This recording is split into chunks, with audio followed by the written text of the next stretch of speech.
ওকে, তাহলে প্রথমেই আমরা শুরু করি আইফোনের বেস মডেলটা দিয়ে। আইফোন 17 এর বেস মডেল এই বছরের সবথেকে বড় সারপ্রাইজ। যেটা বাইরে থেকে দেখতে অনেকটা আগের আইফোন 16 এর মতোই, একই বডি, একই বাটন, একই ক্যামেরা লেআউট, কিন্তু ভিতরে আপগ্রেডগুলো একেবারে আলাদা একটা গল্প। আচ্ছা, কতটা আলাদা গল্প সেটা আমরা দেখতেছি একটু পরে। প্রথমবারের মতো বেস মডেলে এসেছে প্রো মোশন 120 হার্টস ডিসপ্লে, যেটা এতদিন অ্যাপল বলতো সাধারণ ইউজারদের দরকার নাই, মানে আপনারা যারা গরিব আমার মতো আপনাদের এই ধরনের ডিসপ্লে দরকার নাই। কিন্তু এইবার সেটাকে বানানো হয়েছে মেন সেলিং পয়েন্ট, আর তার সঙ্গে থাকছে 3000 নিটস ব্রাইটনেস আর অ্যান্টি রিফ্লেক্টিং কোটিং।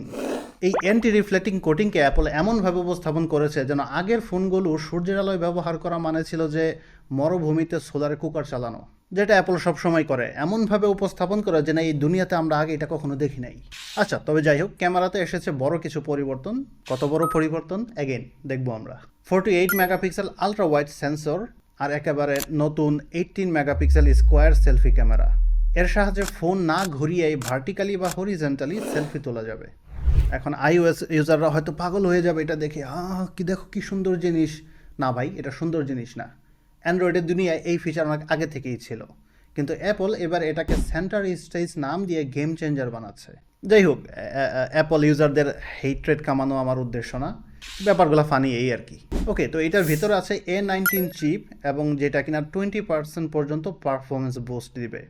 অ্যাপলের দাবি, আমার কথা না। অ্যাপল এই জিনিসটাকে প্রেডিক্টেবল রাখলেও প্রতি বছর প্রসেসর আপগ্রেডই যেন জাস্টিফিকেশন হয়ে দাঁড়ায় নতুন ফোন কেনার অপরাধ বোধ কাটানোর। ব্যাটারি লাইফও বেড়েছে 8 ঘন্টা বেশি, যেটা এখন মানে আগের থেকে 8 ঘন্টা বেশি প্লেব্যাক দিবে। সবচেয়ে আকর্ষণীয় হলো স্টোরেজ। হ্যাঁ, এইটা হচ্ছে একটা অ্যাপ্রিসিয়েট করার মতো কাজ করেছে অ্যাপল। 256 জিবি এখন বেস অপশন, যেটা কিনা আগে বেস অপশন ছিল 128 জিবি, যেটা খুবই কম। তবে প্রবলেম হচ্ছে এর দাম রাখা হয়েছে $799, মানে $799। কিন্তু যারা গত বছর একই দামে আইফোন 16 কিনেছিলেন তারা এখন বুঝতে পারছেন যে অ্যাপলের সব থেকে বড় ভিকটিম হচ্ছে লয়াল কাস্টমার যারা, তারাই। গত বছর যারা আইফোন 16 কিনেছেন, যেমন তাদের মধ্যে আমি একজন, এই বছর একই দামে আবার সেই নতুন ভার্সন আমি পেয়ে যাচ্ছি, তাহলে আমি এক বছর আগে কিনে কি লস হলো না আমার? সংক্ষেপে, আইফোন 17 বেস মডেল হলো ক্লাসিক অ্যাপল স্ট্র্যাটেজি, যেটা কালকে প্রো অনলি লাক্সারি ছিল, আজ সেটা সবার জন্য, আর কাল সেটা আবার নতুন দামে প্রোতে গিয়ে ফিরে আসবে। তো ভাই, যত যাই করেন এই সব প্রোডাক্ট কিনে লাভ নাই। আজকে যেটা কিনবেন পরের বছর আবার সেটাই দেখবেন যে আর কম দামের জিনিসের মধ্যে দিয়ে দিয়েছে।